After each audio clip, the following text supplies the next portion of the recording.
سر یہ بتائیے گا کہ عمران خان کی رہائی کس مہینے میں آپ دیکھ رہے ہیں؟ اس وقت ایک ویو چل رہی ہے کہ عمران خان باہر آ رہے ہیں.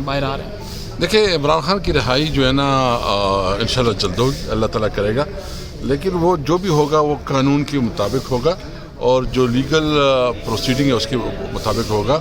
ہم صرف یہ چاہتے ہیں کہ حکومت نے جو ناجائز مقدمے بنائے ہیں جس کا نہ کوئی سر نہ پاؤں ہے، جو کہ سیاسی انتقام کی بنیاد پہ ہے، اور ہم صرف یہ مطالبہ کرتے ہیں کہ عمران خان کے ساتھ اور تحریک انصاف کے ورکر کے ساتھ انصاف کیا جائے.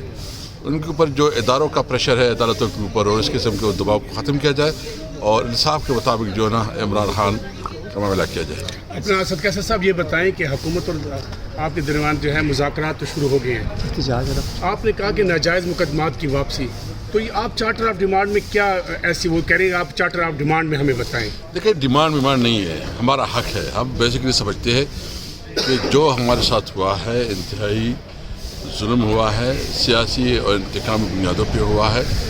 اس کی کوئی لیجیٹیمیسی نہیں ہے، ان کی کوئی لیگل فٹنگ نہیں ہے. یہ ایک بغض اور حسد اور انتقام کی بنیاد پہ ہے.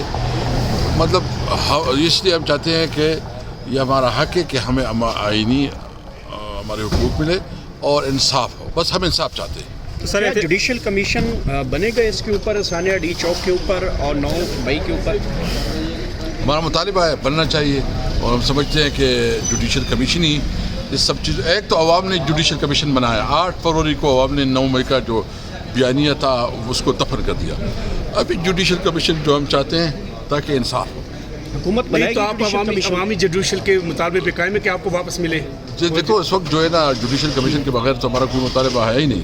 ہم تو چاہتے ہیں جوڈیشل کمیشن. مینڈیٹ کی واپسی سے کے مطالبے سے تحریک انصاف پیچھے کیوں ہٹ گئی ہے؟ دیکھیے ہمارا مطالبہ تو وہی ہے، لیکن اس وقت مذاکرات کے ٹیبل پہ ہی نہیں ہے.